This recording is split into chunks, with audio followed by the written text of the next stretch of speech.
Hey guys, welcome back to the channel. This is Brandon, aka the Mamba Investor, and in this video we are going to be discussing the 5 top reasons why I feel every new investor slash wholesaler should be trying to get their first deal or do more deals in an HRM.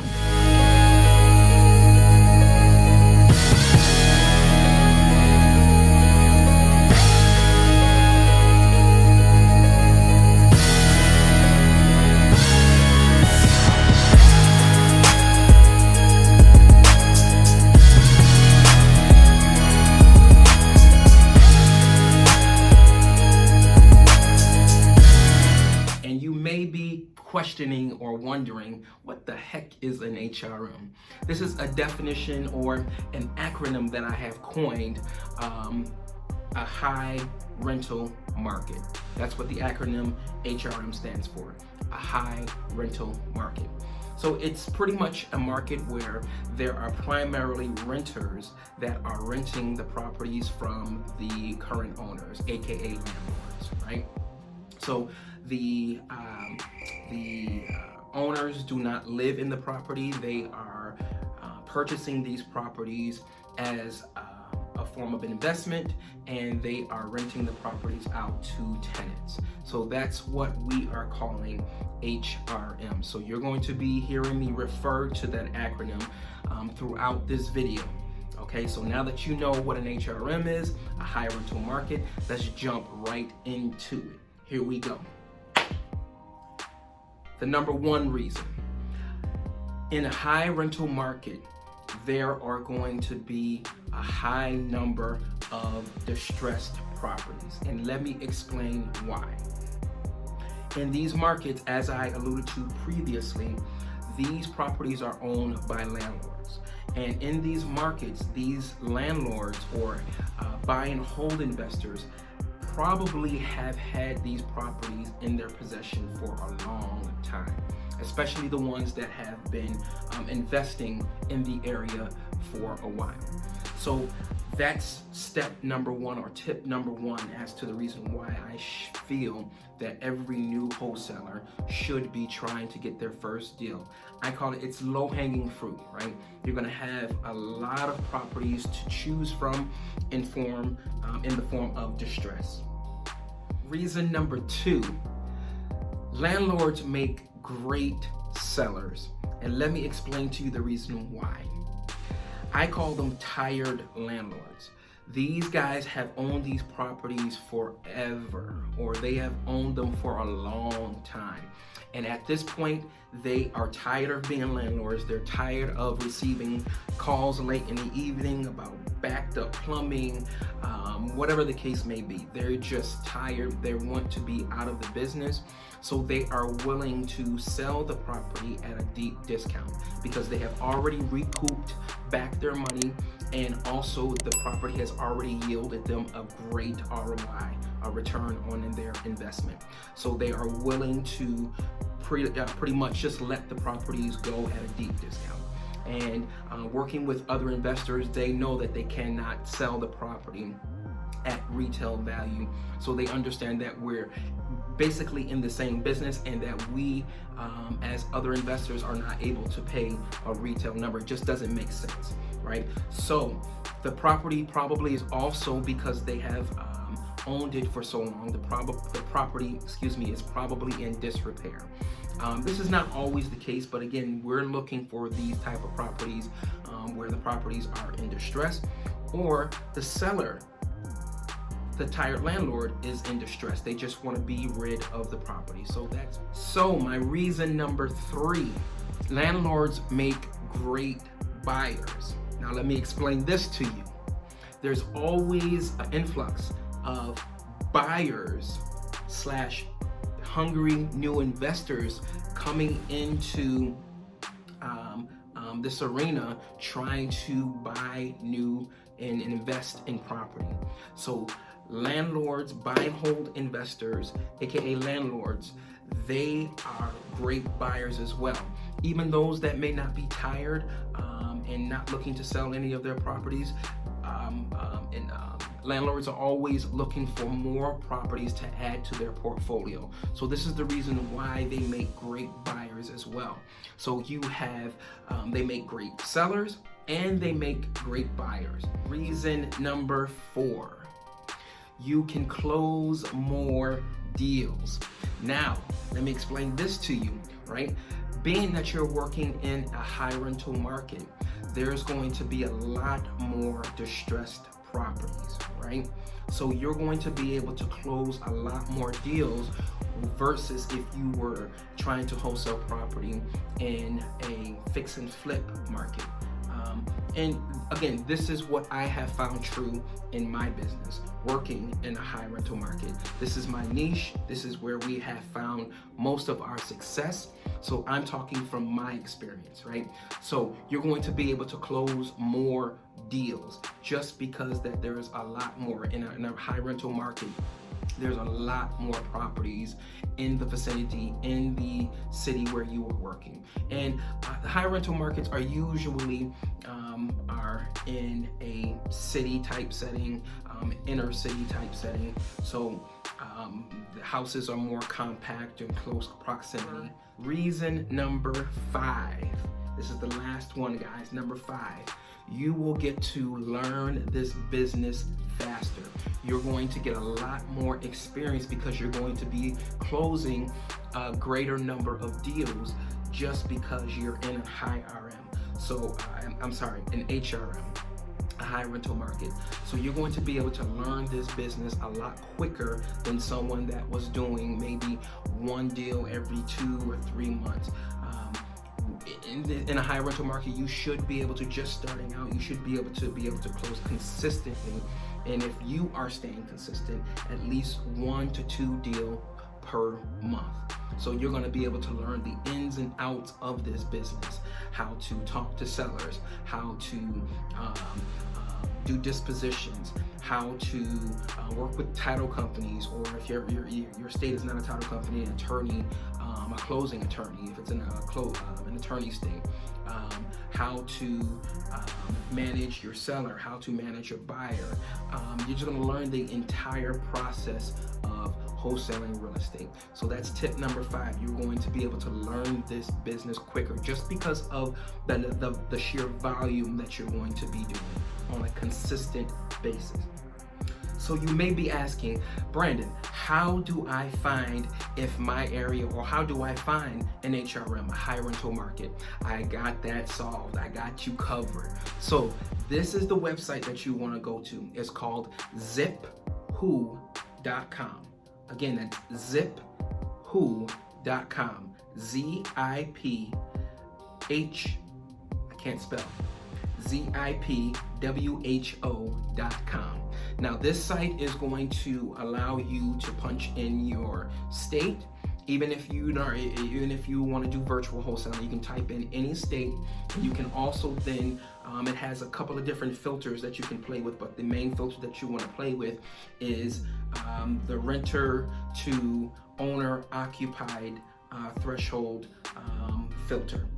So normally what we do is we normally go in and set that filter to about 10 to 20%, meaning 10 to 20% of the area is owner occupied, owner occupied.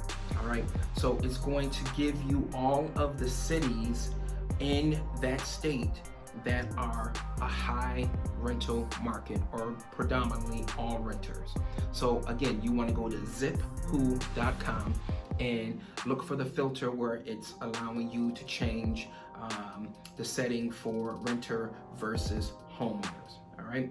So that's the place that you want to go to identify where you need to market at in that specific state. So now that you have that, the next thing that you want to do is you want to either pull a list.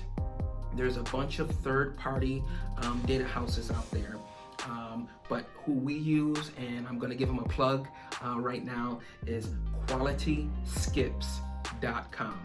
qualityskips.com, and I'll put the link again down here somewhere, so you'll be able to see that website. Jeff is going to take care of you, Jeff Fisher. This is where we get all of our data from if we decide to go to a third-party data house. His company also does skip tracing. So you guys hear me talking about skip tracing. If we're not doing a onesie, twosie lookup, and we're doing a bulk list that needs to be skip traced to get the owner's information, telephone numbers, email addresses, whatever we need to contact them, we go through Jeff. QualitySkips.com. Now, to look for these AKA tired landlords, buy and hold investors that you want to market to, you want to filter. If you're going to pull a list, right, you want to filter by the sale date. Yes, the sale date. Again, we're looking for tired landlords in HRMs in the high rental markets. These guys are the ones that you want to target to see if they are willing to receive a cash offer or be able to or want to sell their property. All right, so you want to go by the sell date, and what we normally do is we go far back, sometimes maybe to 1960, 1970, and we go up until we set the threshold between 1960, 1970 to about 2010, right? So if the landlord or the buy and hold investor has bought the property back in 1960 and still owns it, we are assuming by this point in time they are probably almost ready to let the property go. They're tired of maintaining the property, they're tired of dealing with tenants, they're probably close to retiring. And they will probably let the property go for a deep discount. So these are the guys that you want to target. You want to target if you're pulling this, again, this is only if you're pulling a list, right, from a third-party data house. You want to filter by sell date. You want to go back as far as you can and look for those guys, all right? Now, if you're pulling another list, the type of list that we like to go for is code violations. You need to go to your local or go to the local code enforcement department in that city and state that you found in zipwho.com as an HRM, and you can Google this, right? You can type in code enforcement department and type in the city and state, and it should give you the contact information, and you should be able to submit a request to have all of the open code violations in that city and state that you have identified as an HRM. So you want to pull a list from the code violations, because let me explain to you the reason why. If these tired landlords have owned the property for that period of time, that long period of time, you can almost bet that they are going to be, the property is going to have some type of distress, and there's probably going to be some type of code violations against the property. So you want to seek these out and reach out to the seller by that list, the code violations list. All right. Now, the other option, which you guys hear me talk about a lot, is driving for dollars. And this is what I would suggest if you're just starting out and you don't have a lot of marketing dollars and you don't have the funds, even though right now to buy a list, they're dirt cheap right now. The cost of data right now is ridiculous. But if you don't have the funds, you guys know that I'm a big advocate of driving for dollars just starting out. That's how I started out, and I still do it today, right? So I would suggest that once you identify in your market, and this will work for you if you are working in your local market driving for dollars. Obviously, you're not going to be able to drive for dollars, especially if you're on a budget in another state or whatever, right? You can't hire another driver to drive for you, because you don't have the funds, right? So you have to pick your local state, somewhere that's local to you that you're able to jump in your car and drive for dollars in those neighborhoods. All right. Now, when you identify the area, the city and state in your local area, and you're going to go driving for dollars, look in some of my previous videos on that I have about what you're looking for when driving for dollars. Right. It's the same objective here. So go look at those videos. They're in the channel somewhere. All right. So you drive for dollars. That's how you can reach out to them by pulling that list when you drive for dollars. All right. So let me talk about the cons in working or trying to wholesale property in an HRM. And I've only come up with 2 of them, right, that I have identified. Again, this is my primary bread and butter, my primary niche that we are working, which is a high rental market, right? Number 1 con. Now, you will more than likely be getting smaller assignment fees. An assignment fee is basically your fee when you wholesale a property, what you're going to be making off the deal when you wholesale the property to your end buyer. Now, the reason why is usually in high rental markets, the margins are a lot smaller. The property ARVs, which I won't get too much into detail here on this video about what an ARV is, but the purchase price is usually what the property is worth is usually a lot lower in a high rental market than versus if it was in a residential area or a fix and flip area where basically a lot of homeowners, owner-occupied properties are. The ARV, the amount that the property is worth is a lot lower. So your assignment fee is going to be a lot cheaper, a lot smaller, should I say. And it's going to range anywhere from $5,000 to $10,000 is what your assignment fee is going to be. And that's nothing to squawk at.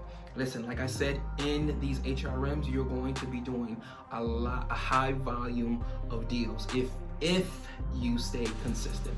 So if you're doing 1 or 2 deals a month consistently starting out, that's possibly up to $20,000 a month that you're going to be making. Just imagine making $20,000, putting an extra $20,000 in your pocket a month. What would that do for you? What would that do for your family?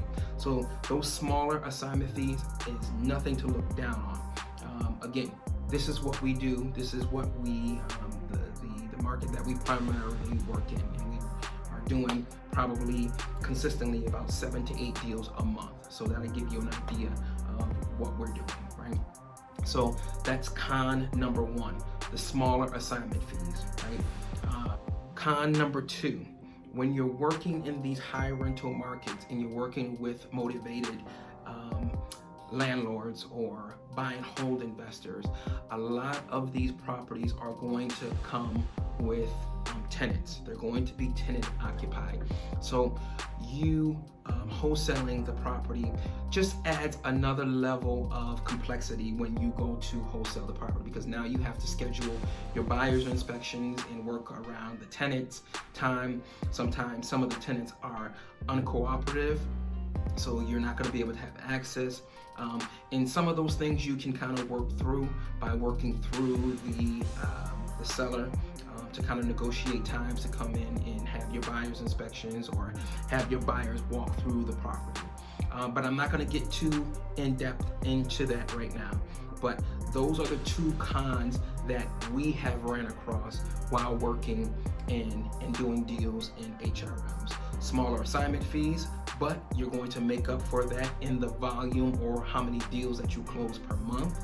And you may come across, or you may have to work around selling the property, or not selling the property, or assigning the property to your end buyer with tenants involved.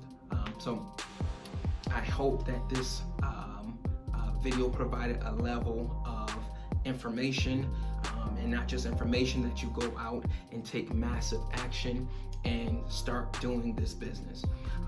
I will provide in the comment section the links to some of these websites that we have discussed today, so you can kind of get started. All right, so come on guys, let's go out, let's get these things done, and let's crush it. All right, see you all on the next video.